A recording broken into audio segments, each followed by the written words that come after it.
What's up, you guys? It's Dorothy and welcome back to my channel. In today's video we're going to go into chapter 31 of How to Disappear by Sharon Hess Wrote. With that being said, with this chapter included, we have 4 chapters left to read of this book, and then we will be on to our next book. And yeah, so let's get right into this video. This video may contain sensitive topics and foul language. If you do not wish to continue, please click off of the video now. You have been warned. Chapter 31. We meet at Lipton's locker on Monday morning. He's trying to be calm so I don't freak out, but I can tell he's nervous, which actually helps me feel less nervous.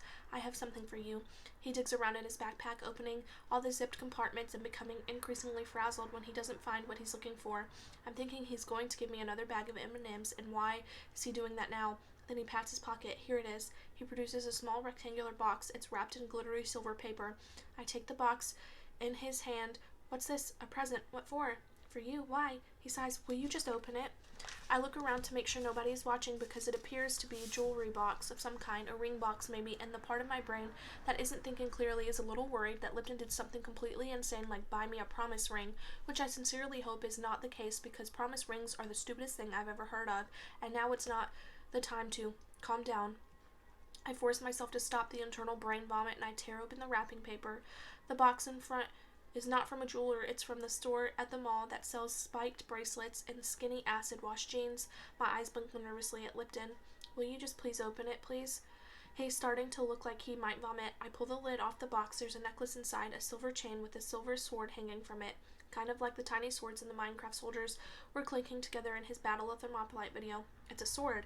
I stroke my finger over the surface, but don't lift it from the cotton padding. A diamond sword, he says. My eyes bulge as I take a closer look. Not real diamonds.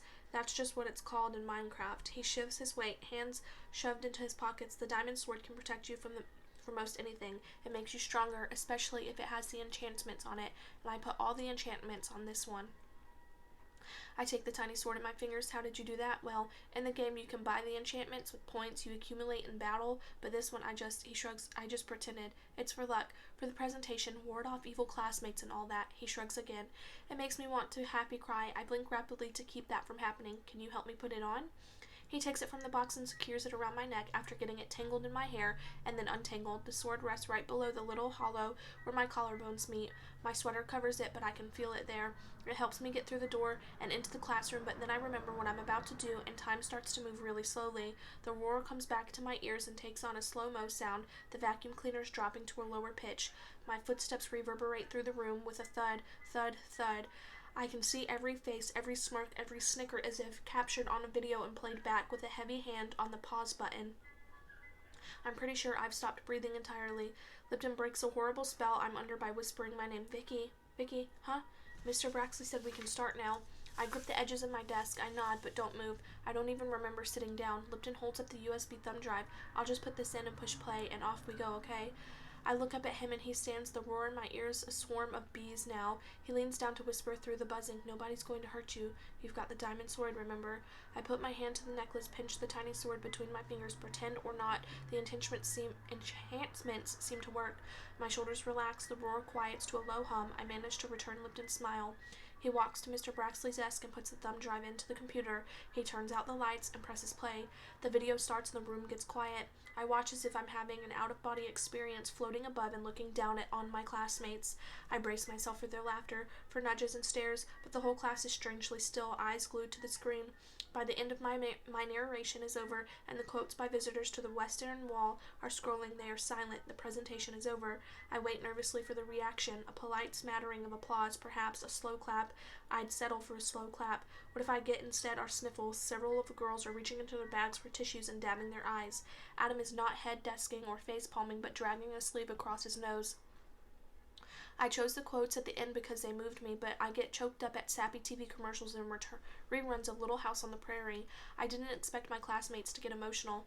Mr. Braxley starts clapping and then everyone joins in. I wouldn't call it an uprising exactly, but definitely enthusiastic. Jeremy Eveling even gives me a thumbs up. I stroke the diamond sword at my neck. I will never ever take it off. Everyone's coming up to me and saying great job, and it's nice and positive and everything, but I feel like one of those whirling teacups on the ride of the fair. I'm dizzy and jittery and I need to get out of here. The bell rings. Lipton calls for me to wait, but I can't. I shoot him a pleading glance as I dart into the hall, hoping he'll understand. I maneuver through the crowded hallway and head for the bathroom, but then I think of Miss Green. This is my opportunity to talk to her. When I reach her office, the door is open. I practically dive through it and land on the comfy chair. She puts out the do not disturb sign, plugs in the twinkly lights, and turns off the overhead fluorescence. She doesn't prod me to talk, but I feel like I might burst if I don't. I did it, I say. She doesn't ask what, just listens. My presentation for world history, I continue. I didn't think I could, but I did. It was okay. She smiles. That's great, Vicky. Excellent. I'm sorry to barge in. I'm still panting. It's okay, she says. That's what I'm here for. I nod. Breathe. Miss Green offers me a cup of water. She has one of those big blue water dispensers. I take the cup and try not to spill. My hand is shaking. I don't know why this happens to me. She waits a beat. We can talk about it when you're ready. I'm ready, I whisper, and we spend the next 15 minutes talking. Well, I do. She nods mostly, like she understands completely, and I'm not weird or wrong for feeling the way I do. I tell her all about the presentation, the roaring and buzzing in slow motion, everything. At the end, Miss Green says, we can set up an appointment to talk some more if you'd like to discuss why this happens and how you can deal with it. And I want to because a weight has been lifted and I can breathe again, but I also feel dangerously exposed, like I've taken off a bulletproof vest in the middle of a battlefield. I want to pull it back on and hide behind the nearest rock. She leans forward to rest a hand on my arm.